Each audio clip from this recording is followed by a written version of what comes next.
ഹരി ഓം. ഭാഗവതം പഞ്ചമസ്കന്ധത്തിലെ 8-ാം അധ്യായം. ഓം നമോ ഭഗവതേ വാസുദേവായ. അഥ പഞ്ചമസ്കന്ധേ അഷ്ടമോऽധ്യായഃ. ശ്രീശുക ഉവാച. ഏകദാ തു മഹാനദ്യാം കൃതാഭിഷേകനൈയം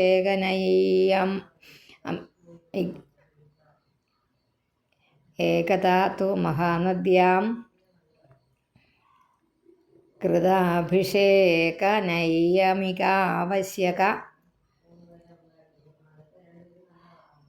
ആവശ്യകോ ബ്രഹ്മാക്ഷരം അഭിഗൃണാനോ മുഹൂർത്തത്രയമുദകാന്ത ഉപവിവേശ.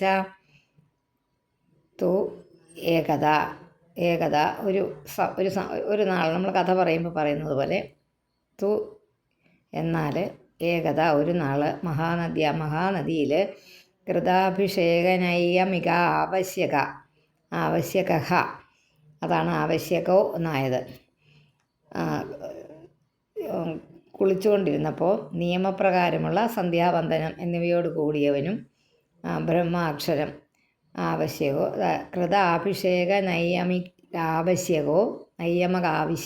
ആവശ്യകോ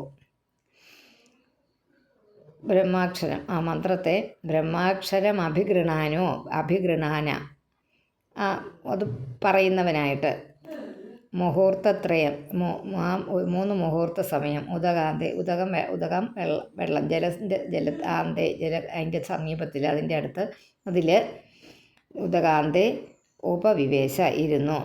നദീതീരത്തിൽ ഒരു ശകല നേരം പ്രാർത്ഥന ഓങ്കാര മന്ത്രം ജപിച്ചുകൊണ്ട് അവിടെ ഇരുന്നു. ഈ ഭരതചരിതമാണ്. അതൊന്ന് ഒരു ഇൻട്രൊഡക്ഷൻ ആവശ്യമാണെന്ന് എനിക്ക് തോന്നുന്നു. ഭരതൻ ഭരിച്ച രാജ്യമാണ്. ഋഷഭപുത്രനായ ഭരതൻ ഭരിച്ച രാജ്യമായതുകൊണ്ട് ഭാരതം എന്ന പേര് വന്നെന്ന് പറഞ്ഞില്ല. അപ്പോൾ ആ ഭരതനെക്കുറിച്ചുള്ള കഥയാണ് ഇനിയുള്ള കുറച്ച് അധ്യായങ്ങളിൽ പറയപ്പെടുന്നത്. കുറച്ച് 2, 3, 4, 5, 6 അധ്യായമുണ്ട് എന്നാണ് എൻ്റെ ഒരു ഓർമ്മ. അപ്പോൾ ആ ഭരതന് വളരെ ഗംഭീരമായിട്ട് തന്നെ സ്വന്തം ധർമ്മം അനുഷ്ഠിച്ച് രാജാവ് ചെയ്യേണ്ടത് തൻ്റെ പൂർവികർ കാണിച്ചു തന്നതുപോലെ തന്നെയാണ് അദ്ദേഹം ഭരിച്ചു വന്നത്. ചടങ്ങുകൾ ഭരിക്കുക എന്നുള്ളത് കഴിഞ്ഞപ്പോൾ അദ്ദേഹവും മക്കൾക്ക് രാജ്യം വിട്ടുകൊടുത്തിട്ട് വിഷയങ്ങളെ എല്ലാം ത്യജിച്ച് സന്യസിച്ച് വനത്തിലേക്ക് പോവുക എന്നുള്ളതായിരുന്നു പൂർവികർ കാണിച്ചു കൊടുത്തത്. അതുപോലെ തന്നെ അദ്ദേഹവും ചെയ്തു. അത് അദ്ദേഹത്തിന് അത്രയും ഉന്നതിയിൽ ചെന്നതിന് ശേഷം ഒരു താഴോട്ടുണ്ടായ ഒരു പതനം, അതായത് നമ്മൾ അധപ്പതനം എന്ന് പറയില്ലേ, അങ്ങനെ താഴോട്ടുണ്ടായ ആ ഒരു വീഴ്ച, അതായത് ഒരു മാനിനോട് വേറൊന്നുമല്ല, ഒരു മാൻകുട്ടിയോട് തോന്നിയ ഒരു സ്നേഹം, അത് അദ്ദേഹത്തെ ഈ ബന്ധനത്തിലാക്കി. ഈ സംസാര വിഷയം വേറെ ഒന്നുമില്ല, ഭാര്യാപുത്രാദികളൊന്നുമില്ല, ഈ മാൻകുട്ടി ഒരു ബാധ്യതയായി തീർന്നു അദ്ദേഹത്തിൻ്റെ മോക്ഷത്തിന്. കാരണം ആ മാൻകുട്ടിയോട് ഉണ്ടായ കൂടുതലായ അഭിനിവേശ നിമിത്തം അദ്ദേഹം അധപ്പതിച്ച് വീണ്ടും ജനിക്കേണ്ടതായ ഒരു ഇത് വന്നു. വീണ്ടും ഒരു ജന്മം എടുക്കേണ്ടി വന്നു. അത് കഴിഞ്ഞ് പിന്നീടത്തെ ജന്മം ആ മാൻകുട്ടിയായിട്ട് തന്നെയാണ് പിന്നെയും ജനിച്ചത്, വേറൊരു മാൻകുട്ടി. പക്ഷെ ആ അവസരത്തിൽ വേറൊന്നിനോട് മുട്ടലുണ്ടാകാതെ ആ ജന്മം താൻ തീർത്തു. പൂർവ്വജന്മസ്മൃതി ഉണ്ടായിരുന്നു. അതുകൊണ്ട് അങ്ങനെ തീർത്തതിന് ശേഷം ഒരു മനുഷ്യജന്മം കൂടി എടുത്തതിന് ശേഷമാണ് ഭരതന് ജഡഭരതൻ എന്ന് പറഞ്ഞൊരു ഒരാളായിട്ടുണ്ടാകുന്നതും ആ കഥ വരെ ഉണ്ട്. അങ്ങനെ ആ മോക്ഷപ്രാപ്തി പ്രാപിക്കാനിടയായിരുന്നു. അപ്പോൾ ഈ കഥ സൂചിപ്പിക്കുന്നത് എങ്ങനെ ഒരാൾ ഈ ചേർച്ച കൊണ്ട്, ബന്ധം കൊണ്ട്, എന്തിനോടുള്ള അമിതമായ എന്നുള്ള വാക്ക് പ്രധാനമാണ്. ഒരു കുഴപ്പമില്ല, ഒരു പരിധി വരെ ആയാൽ അതിന് അമിതമായാൽ ആ ഇഷ്ടം, അതിനോടുള്ള താല്പര്യം, വിഷയസുഖങ്ങളോടുള്ള താല്പര്യം ഒരു പരിധി കൂടുതലായാൽ അത് നമുക്ക് ദുഃഖത്തിനിടയാക്കും എന്നുള്ളതാണ് കഥ സൂചിപ്പിക്കുന്ന ഭാഗങ്ങളാണിത്. അത് വന്നത്രയെന്ന് പറഞ്ഞ് ജഡഭരതൻ എന്നൊക്കെ ഉള്ള കഥകൾ കേൾക്കും നമ്മളിനി. മാനക്കുട്ടിയായിട്ട് ജനിച്ചതുമൊക്കെ അതാണ് ഇനിയും പറയുന്ന കഥ. മഹാനദിയിൽ, അതായത് ഗണ്ഡകി നദിയുടെ കാര്യം പറഞ്ഞല്ലോ, ഭരതൻ സ്നാനം ചെയ്തു. അതുപോലെ അനുഷ്ഠിക്കേണ്ടതായിട്ടുള്ള സന്ധ്യാവന്ദന അതുപോലെയുള്ള നിയമങ്ങളെല്ലാം നിവർത്തിച്ചു. ഓംകാര മന്ത്രാക്ഷണം പ്രണവ മന്ത്രം ജപിച്ചുകൊണ്ട് നദീതീരത്തിൽ 3 മുഹൂർത്ത സമയമിരുന്നു. മുഹൂർത്തം എന്ന് പറഞ്ഞാൽ സമയത്തിൻ്റെ കണക്കാകട്ടോ, നമ്മൾ മണിക്കൂർ എന്നൊക്കെ പറയുന്ന പോലെ അത്രയും സമയം അവിടെ ഇരുന്നു. അവിടെ ഇരുന്നപ്പോൾ ഉണ്ടായൊരു സംഭവത്തിൻ്റെ തുടർന്നാണ് ഈ ബാക്കി കാര്യങ്ങളൊക്കെ വരുന്നത്. വായിക്കാം നമുക്കത്. ഏകധാതു മഹാനദ്യാം കൃതാഭിഷേകനൈയമികാവശ്യകോ അഭിഷേകനൈയമികാവശ്യകോ. ഒന്നിച്ചങ്ങ് വായിച്ചാൽ മതി. അഭിഷേകനയ്യം ഇക്കാവശ്യക. അത് നിയമപ്രകാരമുള്ള സന്ധ്യാവന്ദനങ്ങളാണ്. അത് കൃതാഭിഷേക, അത് ചില കാര്യങ്ങളൊക്കെ ഉണ്ട് നിയമപ്രകാരം ചെയ്യേണ്ടതായിട്ടുള്ള. അഭിഷേക നൈയമിക ആവശ്യക, അഭിഷേക നൈയമിക ആവശ്യകോ. അങ്ങനെ നമ്മൾ വായിച്ച് ആ വാക്കൊന്ന് മനസ്സിലൊന്ന് ഉറപ്പിച്ചോളുക. കൃതാഭിഷേക നൈയമിക ആവശ്യകോ, കൃതാഭിഷേക നൈയമിക ആവശ്യകോ, കൃതാഭിഷേക നൈയമിക ആവശ്യകോ. കിട്ടിയോ? അപ്പോൾ നമുക്ക് ആ വാക്ക് കിട്ടും. അങ്ങനെ വായിച്ചുറപ്പിച്ചിട്ട് ബാക്കി ഒന്നും പാടില്ല. ബ്രഹ്മാക്ഷരം അഭിഗൃഹാനോ മുഹൂർത്തത്രയം ഉദകാന്ത ഉപവിവേശ. ഉദകാന്ത എന്ന വാക്ക് മുഹൂർത്തത്രയം ഉദകാന്ത. പിന്നെ രണ്ടാമത്തെ തത്ര തഥാരാജൻ ഹരിണീ പിപാസയ ജലാശയാഭ്യാസമേകൈവോപജഗാമ. ഹരിണി എന്ന് പറഞ്ഞാൽ പെൺമാന. പിപാസയ ദാഹിച്ച് വലഞ്ഞിട്ട്, ഒറ്റയ്ക്ക് ജലാശയാഭ്യാസം ഉപജഗാമ. ജലാശയാഭ്യാസം ഏക ഏവ ജലാശയാഭ്യാസം ഏക ഏവ ഉപജഗാമ. ഒന്നിച്ച് വായിച്ചാലും തെറ്റില്ല. ജലാശയാഭ്യാസം ഏകൈവോപജഗാമ. ഉപജഗാമ എന്നാണ് വാക്ക്. ജലാശയാഭ്യാസമേകൈവ ഉപജഗാമ എന്ന് വായിച്ചാൽ വൃത്തിയായിട്ട് വായിക്കാം. ജലാശയാഭ്യാസമേകൈവ ഉപജഗാമ. കിട്ടിയല്ലോ. അപ്പോൾ ഇങ്ങനെ നോക്കിയപ്പോൾ അവിടെ ഒരു പേടമാൻ നിൽക്കുന്നത് കണ്ടു. അതായത് ഒരു പെൺമാൻ നിൽക്കുന്നത് കണ്ടു. 3 തയാ പേപീയമാന ഉദകേ താവദേവാഭിദൂരേണ തതോ മൃഗപതേരുന്നാദോ ലോകഭയങ്കര ഉദപതത്. ഉദകേ ജല പേപീയമാനെ അത്യാഗ്രഹത്തോടുകൂടി കുടിക്കുമ്പോൾ, താവത് ഏവ ആ സമയത്തിൽ, അവിദൂരേണ സമീപത്തിൽ, നദത അലറുന്ന, മൃഗപതേ ലോകഭയങ്കര ലോകത്തിന് തന്നെ ഭയമുണ്ടാക്കുന്ന, ഉന്നാദ വളരെ ഉന്നാദം ഭയങ്കരമായ ശബ്ദം, ഉദപതത് എന്ന് വെച്ചാൽ വീണു. തയാ പേപീയമാന ഉദകേ താവദേവാവിദൂരേണ താവത് ഏവ അവിദൂരേണ താവദേവ അവിദൂരേണ നദതോ മൃഗപതേരുന്നാദോ ഉന്നാദഃ ലോകഭയങ്കര ഉദപതത്. ആ പേടമാൻ ജലം കുടിച്ചുകൊണ്ടിരിക്കുന്ന സമയത്ത് വളരെ അടുത്ത് തന്നെ സിംഹത്തിൻ്റെ വളരെ ഒരു ഭയങ്കര ശബ്ദം. മൃഗപതേ മൃഗരാജാവിൻ്റെ മൃഗത്തിൻ്റെ പതി ആരാണ്? രാജാവ്. മൃഗപതി ആരാ? സിംഹം. ആ സിംഹത്തിൻ്റെ ഭയങ്കരമായ ശബ്ദം കേട്ടു. തം ഉപശ്രുത്യ സ മൃഗവധോ പ്രകൃതി വിക്ലവാചകിത നിരീക്ഷണാസുതരാമപി ഹരിഭയാഭിനിവേശ വ്യഗ്രഹൃദയ പാരിപ്ലവ ദൃഷ്ടിരഗതദൃശാ ഭയാത് സഹസൈവോച്ചക്രാമ. പാരിപ്ലവ ദൃഷ്ടിരഗതതൃഷ്ണ അഗത തൃഷ, തൃഷ്ണ എന്നല്ല, അഗത തൃഷ ദാഹം തീരാതിരിക്കുന്നതുമായ സാ മൃഗവധു, കണ്ടോ, സാ എന്ന് പറഞ്ഞാൽ അവളെന്ന ആ പെൺമാന് സഹസായേവ അതിവേഗത്തോടു കൂടി തന്നെ ഉച്ചക്രാമ നദി ചാടി, ഉച്ചക്രാമ നദി കുറുകെ ചാടി. അത് അതിൻ്റെ ആദ്യത്തെ കുറച്ച് ഭാഗമുണ്ടേ. തം ഉപശ്രുത്യ സാ മൃഗവധു പ്രകൃതി വിക്ലവ തൻ്റെ സ്വഭാവം കൊണ്ട് തന്നെ പേടിച്ചരണ്ട പെൺമാനെന്ന് പറയാറുണ്ട് നമ്മൾ. ഏറ്റവും പേടി കാണിക്കുന്ന ആ ജീവി കണ്ടാൽ പറഞ്ഞ് മനുഷ്യനെ കണ്ടാൽ തന്നെ വെട്ടിത്തിരിഞ്ഞ് ഓടിപ്പോകും. ഇങ്ങനെ ആ വ്യാകുലത സ്വഭാവമാണ്, അത് നൈസർഗികമായി അതിൻ്റെ സ്വഭാവമാണ് വ്യാകുലതയും. തം ഉപശ്രുത്യ അതിനെ സമീപത്തിൽ കേട്ടിട്ട്, വളരെ അടുത്ത് കേട്ടിട്ട്, ചകിത നിരീക്ഷണ ഭയത്തോടു കൂടി നോക്കുന്നു. പേടമാൻ്റെ കണ്ണുകളുടെ നോട്ടങ്ങളെക്കുറിച്ചൊക്കെ കവി വർണ്ണിക്കാറുണ്ട്. സുന്ദരിമാരുടെ കണ്ണിനെക്കുറിച്ചൊക്കെ വർണ്ണിക്കുമ്പോൾ പേടമാനിൻ്റെ എഴുതിയ പോലത്തെ സുന്ദരമായ കണ്ണുകൾ അതിങ്ങനെ ചലിപ്പിച്ച്. സുതരാമപി ഇത്ര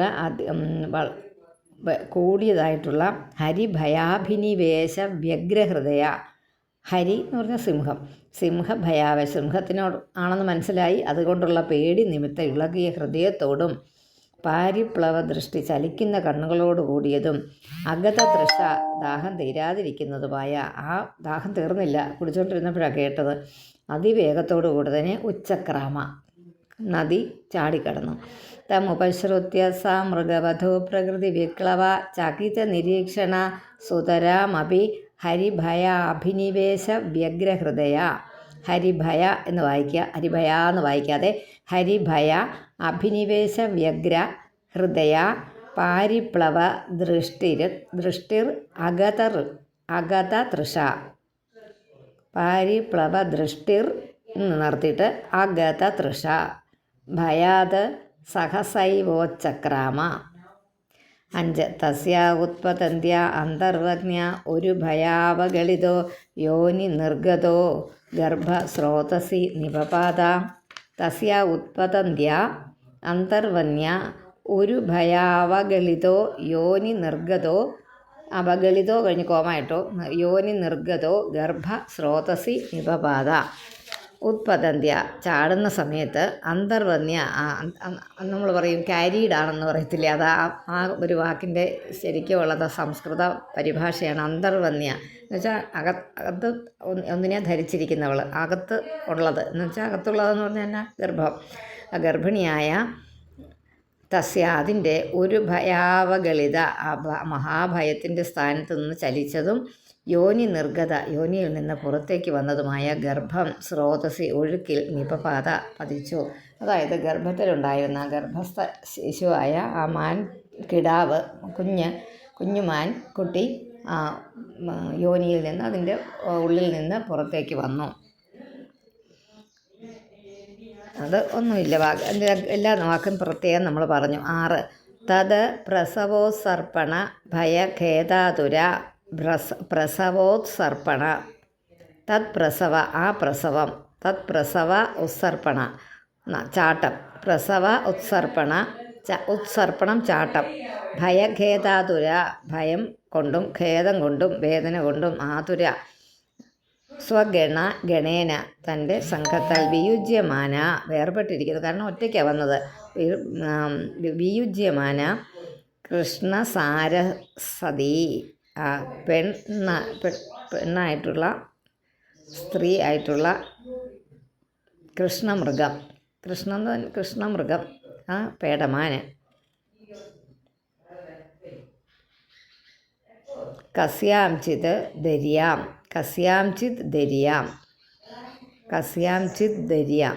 ആ ദര്യാം എന്ന് പറഞ്ഞാൽ ഒരു ഗുഹയിൽ, ദര്യാം കസ്യാംചിത് ഗര്യാം ഗുഹയിൽ പപാത വീണു. അഥ മമാര ഉടനെ തന്നെ മരിക്കുകയും ചെയ്തു. അഥ മമാര ച ഉടനെ തന്നെ മരിക്കുകയും ചെയ്തു.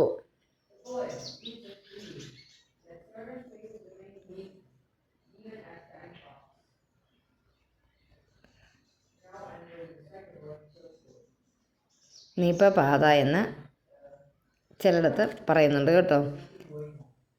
ഒരു ഗുഹയിൽ പപാത എന്ന് പറയുന്നത് നിപപാത എന്നും പറയുന്നുണ്ട്. രണ്ടും ഒന്ന് തന്നെ, തെറ്റൊന്നുമില്ല. അത് നമ്മുടെ പുസ്തകത്തിലുള്ളത് നമ്മൾ വായിച്ചാൽ മതി.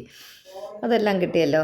തത് പ്രസവോത്സർപ്പണ ഭയഖേദാതുര തത് പ്രസവോത്സർപ്പണ ഭയഖേദാതുര സ്വഗണേന വിയുജ്യമാന കസ്യാംചിത് ദര്യാം കൃഷ്ണസാരസതി പപാദാഥ ച മമാര, അല്ലെങ്കിൽ നിപപാത ച മമാര എന്നാക്കാം. 7 തം തു ഏണഗുണകം. തം തു ഏണഗുണകമാണ് ത്വേണഗുണകമായത്. തം തു ഏണഗുണകം കൃപണം സ്രോതസാനൂഹ്യമാനം അഭിവീക്ഷ്യാപവിദ്ധം ബന്ധുരിവ അനുകമ്പയ രാജർഷിർഭരത ആദായ മൃതമാതരമിത്യാശ്രമപദം അനയത് കൊണ്ടുപോയി. ആശ്രമപദം ആശ്രമസ്ഥാനത്തേക്ക് ആദായ എടുത്തിട്ട് അനുകമ്പയ ദയോടുകൂടി മൃതമാതരം, അത് മരിച്ചുപോയ അമ്മയോട് കൂടിയത്. അവിടെ അല്ലേ, മരിച്ചുപോയ അമ്മയോട് കൂടി നിന്ന് മരിച്ച കുഞ്ഞുമാനിനെ എന്നേ ഉള്ളൂ കേട്ടോ. രാജർഷിർ ഭരത, രാജർഷിയായ ഭരതൻ അഭിവീക്ഷ്യ നേരിട്ട് കണ്ടു. അഭിവീക്ഷ്യ ബന്ധു ബന്ധു എന്ന പോലെയാണ് ചെയ്തത്. ഇനി മുകളിൽ നമുക്ക് താഴോട്ട് വരാം. തു എന്നാൽ തം ഏണഗുണകം, ആ മാൻകുട്ടിയെ, ആ മാൻകുട്ടിയെ സ്രോതസ, ആ സ്രോതസ് ഒഴുക്കിൽ അനൂഹ്യമാനം ക്രമത്തിൽ ഒഴുകിക്കൊണ്ട് പോകപ്പെടുന്നു. ഇങ്ങനെ പതുക്കെ ഒഴുകി ഇങ്ങനെ പോകപ്പെടുന്നു. അപവിദ്ധം വേണ്ടെന്ന് വെച്ച് ത്യജിച്ചു. അമ്മയ്ക്ക് ഒന്നും ചെയ്യാൻ പറ്റിയില്ല. അത് വെള്ളത്തിലോട്ട് വീണു. വെള്ളത്തിൻ്റെ സ്വഭാവം കൊണ്ട് അത് ഒഴുകി ഇങ്ങനെ പതുക്കെ ഒഴുകി വരിക. രാജർഷിയായ ഭരതൻ അഭിവീക്ഷ നേരിട്ട് കണ്ടിട്ട് നമ്മൾ മുമ്പേ പറഞ്ഞ പോലെ അതിനെ തൻ്റെ ആശ്രമത്തിലോട്ട് അനുകമ്പയ ദയോടുകൂടി ആദായ എടുത്തിട്ട് ആശ്രമസ്ഥാനത്തേക്ക് അനയത് കൊണ്ടുപോയി. ഒന്നുകൂടെ വായിക്കാം. തം തു ഏണഗുണകം കൃപണം സ്രോതസാനൂഹ്യമാനം അഭിവീക്ഷ്യാപവിദ്ധം ബന്ധുരിവ അനുകമ്പയ രാജർഷിർഭരത ആദായ മൃതമാതരം ഇത്യാശ്രമപദം അനയത്. അങ്ങനെ തന്നെ വായിച്ചോളുക. ഞാൻ പറഞ്ഞതുപോലെ തന്നെ കുഞ്ഞു കുഞ്ഞു തിരുത്തുകൾ പെൻസിൽ കൊണ്ട് വളരെ കോർപ്പിച്ച പെൻസിൽ കൊണ്ട് തിരുത്തണം, എന്നാലേ പറ്റുള്ളൂ കേട്ടോ അവിടെ ചെയ്യാൻ. 8 തസ്യഹവ ഏണഗുണക ഉച്ചൈർ ഏതസ്മിൻ കൃത നിജാഭിമാനസ്യ അഹരഹസ്തത് പോഷണ പാലന ലാളന പ്രീണന എന്നേ ഉള്ളൂ. പിന്നെ ആ നീട്ടില്ലേ, അനുധ്യാനേന എന്നാക്കണം. ആ നീട്ട് പ്രീണനാനുധ്യാനേന എന്നുള്ള പ്രീണന എന്ന് നിങ്ങൾ വായിച്ചാൽ മതി. അതിൻ്റെ 2 ഞായുടെയും ന്യൂവിൻ്റെ ഇടയ്ക്കൊരു ആ എഴുതി വെക്കുക. എന്നിട്ടത് അനുധ്യാനേന, പിന്നെ ആത്മനിയമ എന്നാക്കുക. അത് ആ ഞായുടെയും മായുടെ ഇടയ്ക്ക് മുകളിൽ ചെറിയ ഒരു ആയ. അനിയമ സഹയമ പുരുഷ പരിചര്യാദയ ഏകൈകശ കതിപയേന അഹർഹണേന.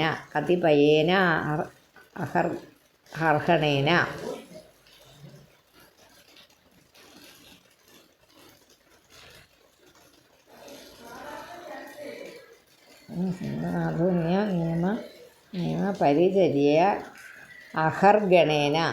അഹർഗണേന ദിവസങ്ങൾ കൊണ്ട് ഏകൈകശ ഓരോന്നായിട്ട് വിയുജ്യമാന വിട്ടുകളയപ്പെട്ടവയിട്ട് സർവേവ ഉദവസന എല്ലാം ഇല്ലാതായി. കില നിശ്ചയം.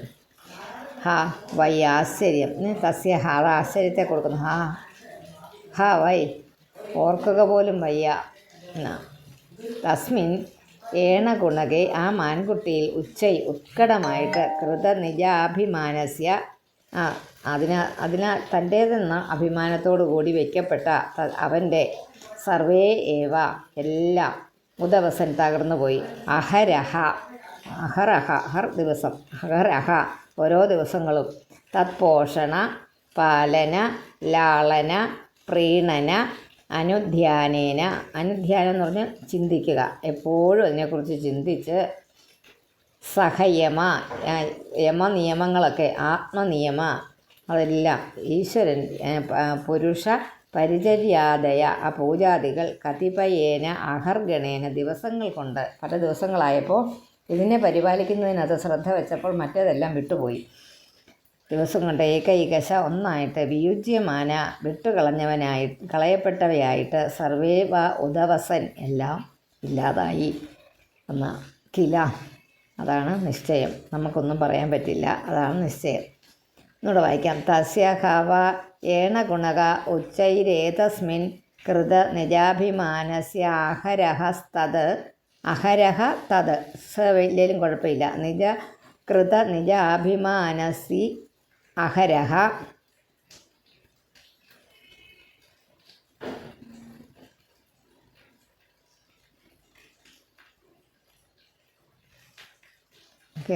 കൃത നിയമ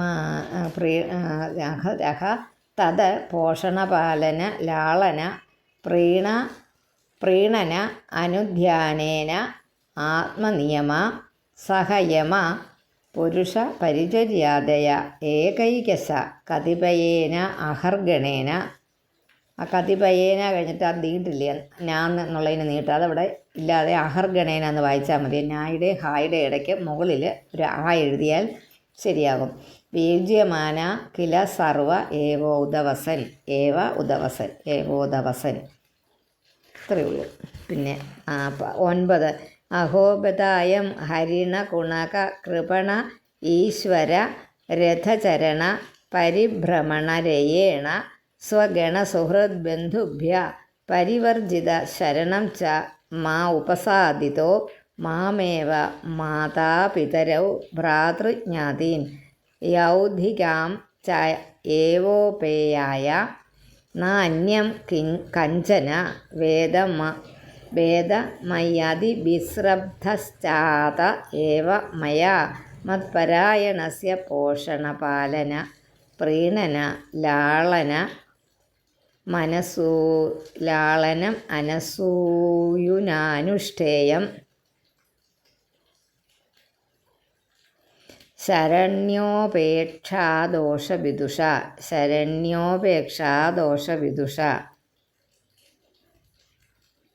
അനുഷ്ഠേയം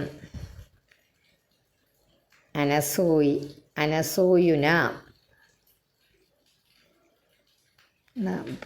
പ്രീളനം അനസൂയുന അനുഷ്ഠേയം. താഴെ പാലന പ്രീണന ലാളന കഴിഞ്ഞിട്ട് അനസൂയുന കഴിഞ്ഞിട്ട് രണ്ട് ഞായില്ലേ, നൂന്ന് അനസൂയുന എന്നിട്ട് അനുഷ്ഠേയം നാക്കുക, ആ എഴുതിയാൽ മതി, അപ്പോൾ ശരിയാകും. അനുഷ്ഠേയം ശരണ്യോപേക്ഷാ ദോഷവിദുഷ.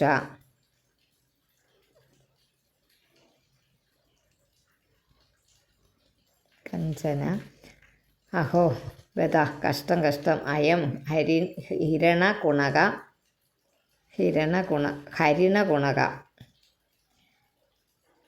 ആ മാൻകുട്ടി കൃപണ ദീനനും കൃപണ ഈശ്വരരഥ ചരണ പരിഭ്രമണരയേണ കാലത്തിൻ്റെ തിരിവുകൊണ്ട് സ്വഗണ സുഹൃത് ബന്ധുഭ്യ തൻ്റെ സംഘം സുഹൃത്തുക്കൾ ബന്ധുക്കൾ ഇവരിൽ നിന്നൊക്കെ പരിവർജിത ഈശ്വരരഥചരണ പരിഭ്രമണരയേണ എന്ന് തന്നെയാണ്. പരിഭ്രമണരയേണ പരിവർജിത മാ എന്നെ ശരണം ഉപസാദിത എന്നെ ശരണം പ്രാപിച്ചതും. അത് ശരണം പ്രാപിച്ചതൊന്നുമില്ല, അത് അവിടെ വീണതേ ഉള്ളൂ. അതിനെ എടുത്ത് കരയ്ക്ക് വെച്ചിട്ട് ഈ രാജാവിന് പോയാൽ മതിയായിരുന്നു. സന്യാസി രാജർഷിയായ ഭരതന് പോയാൽ മതിയായിരുന്നു. അദ്ദേഹം അതിന് പിന്നെയും പാലനം പോഷണം ലാളനം ഒക്കെ ചെയ്യാൻ പോയതുകൊണ്ടായി കുഴപ്പമൊക്കെ വന്നതെന്നായി പറഞ്ഞു വരുന്നത് കേട്ടോ. അന്ന് മനസ്സിലുദ്ദേശിച്ചു ഇത്രയും വലിയൊരു കഥ എന്തിനാണെന്ന് ഓർക്കും. ശരണം ഉപസാദിത മാമേവ എന്നെ മാത്രമേ ഉള്ളൂ. മാതാപിതരോ അമ്മയെന്നോ അച്ഛനെന്നോ ഒന്നുമില്ല. ഭ്രാതൃജ്ഞാതീൻ സഹോദരനും അതുപോലെ ബന്ധുക്കളും ഒന്നുമില്ല. യൗധികാഞ്ച തൻ്റെ കൂട്ടത്തിലുള്ളവർ യൗധിക്കാൻ എന്നാണ് ആ വാക്ക്. യൗധികാം ശൈവോപേയായ എന്ന് എഴുതിയിരിക്കുന്നത്. യൗധികാൻ ച ഏവോപേയായ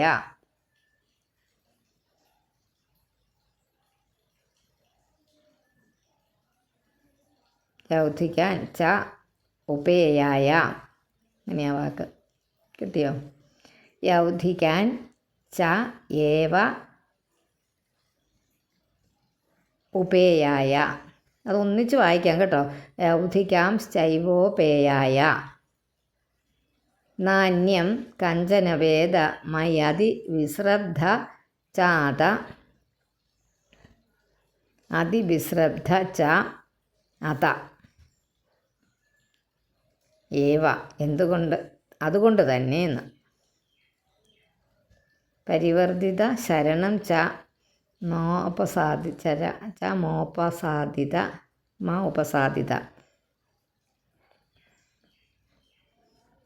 പരിവർത്തിത ശരണം ച മോപസാദിതോ മാമേവ പിതര ഉപസാദിത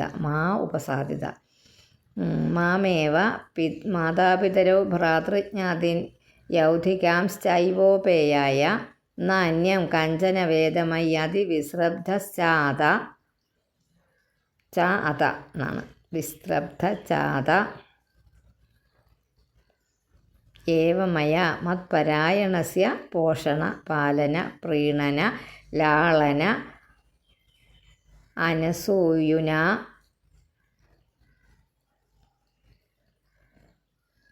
അനസൂയുന മുമ്പ് നമ്മൾ പറഞ്ഞതാണ്. അനുഷ്ഠേയം ശരണ്യോപേക്ഷാദോഷവിദുഷ. ശരണ്യോപേക്ഷാദോഷവിദുഷ അതായത് ശരണം പ്രാപിച്ചവന് ഉപേക്ഷിക്കുന്നത് ദോഷമല്ലേ വിദുഷ. അങ്ങനെ ചിന്തിച്ചാണ് ഇത് ചെയ്തത്. അത്രയേ ഉള്ളൂ. എല്ലാം അറിഞ്ഞല്ലോ, വാക്കുകളൊക്കെ മനസ്സിലായി. തനിക്ക് ആൺകുട്ടി അതിന് ബന്ധുക്കളില്ല, അതിന് സഹോദരങ്ങളില്ല, അതിന് ആൾക്കാരില്ല, അതിൻ്റെ സംഘത്തിൽ നിന്ന് തന്നെ ഒറ്റ തിരിഞ്ഞു പോയി. അതുകൊണ്ട് എന്നെ ശരണം പ്രാപിച്ചതിനെ ഞാൻ രക്ഷിക്കുന്നതല്ലേ? ചോദ്യം ശരിയാണ്. പക്ഷേ രക്ഷിക്കേണ്ടത് മാത്രം മതി. അതിൻ്റെ ബാക്കി ആ ജീവിയുടെ രീതി അനുസരിച്ച് അത് ജീവിച്ചോളുമായിരുന്നു. പക്ഷെ ഭരതൻ അതിൻ്റെ കൂടെ തന്നെ അതിനെ മാത്രം ചിന്തിച്ച് തൻ്റെ ഈശ്വരഭജനം മുടങ്ങിപ്പോയി. 10 നൂനം ഹി ആര്യ സാധവ ഉപശമശീല കൃപണ സുഹൃത ഏവം വിധാർത്ഥേ സ്വാർത്ഥാനപി ഗുരുതരാനുപേക്ഷന്തേ. നൂനം ഹി ആര്യ സാധവ ഉപശമശീല കൃപണ സുഹൃത ഏവം വിധാർത്ഥേ സ്വാർത്ഥാനപി ഗുരുതരാനുപേക്ഷന്തേ. സാധവ ഉപശമശീല ആര്യ കൃപണ സുഹൃദ ഏവം വിധാർത്ഥേ അപി സ്വാർത്ഥാൻ ഉപേക്ഷന്തേ നൂനം. ആദ്യം അവസാനം വരുന്നത്. തീർച്ചയായിട്ടും ഈ ലോകത്തിലും പരലോകത്തിലും ശ്രേയസ്സിനെ സമ്പാദിക്കുന്നവർ വിഷയത്തിൽ നിന്ന് വിരക്തരുമായിരിക്കുന്ന ശ്രേഷ്ഠന്മാരായിട്ടുള്ളവർ ദുഃഖിതന്മാരിൽ വളരെ ദീനാനുകമ്പയുള്ളവരായിട്ട് ഈ തരത്തിൽ പരോപകാര വിഷയത്തെ ചെയ്യുവാൻ വേണ്ടിയിട്ട് ഏറ്റവും പ്രധാനപ്പെട്ട സ്വന്തം കാര്യങ്ങളെ വേണ്ടെന്ന് വയ്ക്കാറുണ്ട്. അതിന് ഒരു സംശയത്തിനും അവകാശമില്ല. നൂനം തീർച്ചയായിട്ടും ഉണ്ട് അങ്ങനെ ഒരു കാര്യം. സ്വന്തം കാര്യങ്ങൾ പോലും വേണ്ടെന്ന് വെച്ചിട്ട്, സ്വന്തം ഉത്കർഷയ്ക്ക് വേണ്ടിയിട്ടുള്ള കാര്യങ്ങൾ വേണ്ടെന്ന് വെച്ചിട്ട് മറ്റുള്ള ഇതുപോലത്തെ കാര്യങ്ങളിൽ ചെയ്യുന്നവർ ഒരുപാട് പേരുണ്ട്. സാധുക്കൾ, അതായത് എന്തിനും വിഷയങ്ങളിൽ നിന്ന് വേർപെട്ടിരിക്കുന്നവരെന്നർത്ഥം. സാധു എന്ന് പറഞ്ഞാൽ ഒന്നും ഇല്ലാത്തവർ എന്നുള്ള അർത്ഥത്തിലല്ല. അപ്പോൾ എല്ലാ വാക്കുകളും കിട്ടിയല്ലോ. നൂനം ഹി ആര്യാഹ, ആര്യന്മാർ, ശ്രേഷ്ഠന്മാർ. ഹി ആര്യ, നൂനം ഹി ആര്യ സാധവ ഉപശമശീല കൃപണ സുഹൃദ ഏവം വിധാർത്ഥേ സ്വാർത്ഥാനപി ഗുരുതരാൻ ഉപേക്ഷന്തേ. 11 ഇതി കൃത അനുഷംഗ ആസന ശയനാടന സ്നാന അശനാദിഷു. സ്നാനാമതി, പിന്നെ അശന എന്ന് വായിക്കണം. സ്നാനയും അവസാനത്തെ ന്യായി ഷാവില്ലേ, ഷായിക്കും ന്യായിക്കും ഇടയ്ക്ക് മുകളിലൊരു അശന, ന്യായിക്കല്ല ന്യായുടെ മുകളിൽ അശനാദിഷു എന്ന് വായിക്കണം. ദീർഘം ഇട്ടിട്ടില്ലേ, വെറും സ്നാന എന്ന് വായിച്ചിട്ട് അശനാദിഷു സഹ മൃഗജഹുന സ്നേഹാനുബദ്ധ ഹൃദയ ആസീത്. ആസീത് എങ്ങനെ? ആസീത് ഭവിച്ചു. എങ്ങനെ ഭവിച്ചു? ഇങ്ങനെ കൃതാനുഷംഗ, ഈ അതിനോട് വളരെയധികമായ ഇഷ്ടത്തോട്, ആസക്തിയോട് കൂടിയവനായിട്ട് ആസന എന്ന് വെച്ചാൽ ഇരിപ്പ്, ശയന കിടപ്പ്, അടന സഞ്ചാരം, ആസന ശയന അടന അത് ശയന കഴിഞ്ഞുകൊണ്ട് ആടന എന്ന് വന്നത്. ശയന അടന, ശയന എന്ന് വായിച്ചാൽ അടന എന്ന് വായിച്ചാൽ മതി. ആസന ശയന അടന സ്നാന അശനാദിഷു. അശനം എന്ന് പറഞ്ഞാൽ ഭക്ഷണം, അശനം ഭക്ഷണം, അനശനം ഭക്ഷണമില്ലാത്തത്. അനശനം ദീക്ഷിച്ചാണ് പരീക്ഷിച്ച് ഇവിടെ കഥ കേൾക്കുന്നത്.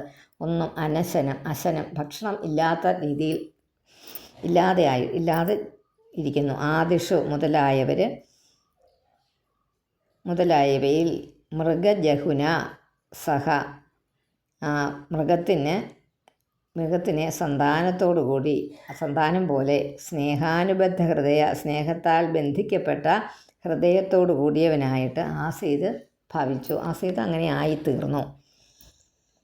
അതിനോട് ഒരുപാട് ഒട്ടൽ വന്നിട്ട് സ്വന്തം കുട്ടിയായിട്ട് ഇതിനെ കരുതി ഈ ഭരതൻ.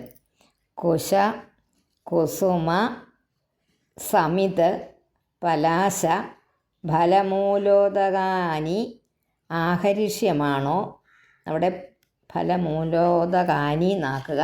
പിന്നെ ആഹരിഷ്യമാണോ വൃകാദിഭ്യോ ഭയമാശംസമാനോ യഥാ സഹ ഹരിണഗുണകേന വനം സമാവിശതി.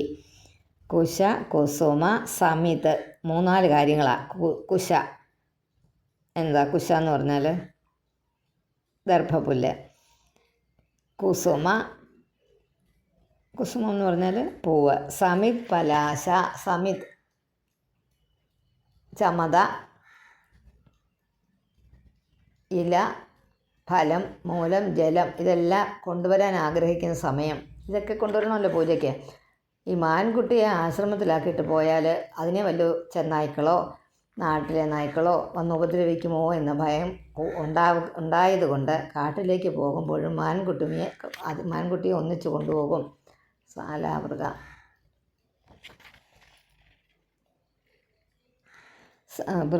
സാലാവൃക എന്നൊരു പാഠഭേദം കൂടെ പറയുന്നുണ്ട് കേട്ടോ. അത് ഈ നായ എന്നുള്ള അർത്ഥത്തിലാണ്. മൃഗം ചെന്നായ്, ശാലാവൃഗം നമ്മുടെ നാട്ടിലെ നായക്കളെയാണ് അങ്ങനെ പറയുന്നത്. ശാലാവൃക ആദിഭ്യോ ആശംസമാന, അതിനെക്കുറിച്ച് ചിന്തിക്കുന്നവൻ ഹരിണഗുണകേന സഹ, ആ മാൻകുട്ടിയോട് കൂടി, സഹ എന്ന് പറഞ്ഞാൽ കൂടി, ആഹരിഷ്യമാണോ വൃകാദിഭ്യോ ആശംസമാനോ യഥാ സഹ ഹരിണഗുണകേന വനം സമാവിശതി. ഹരി ഓം.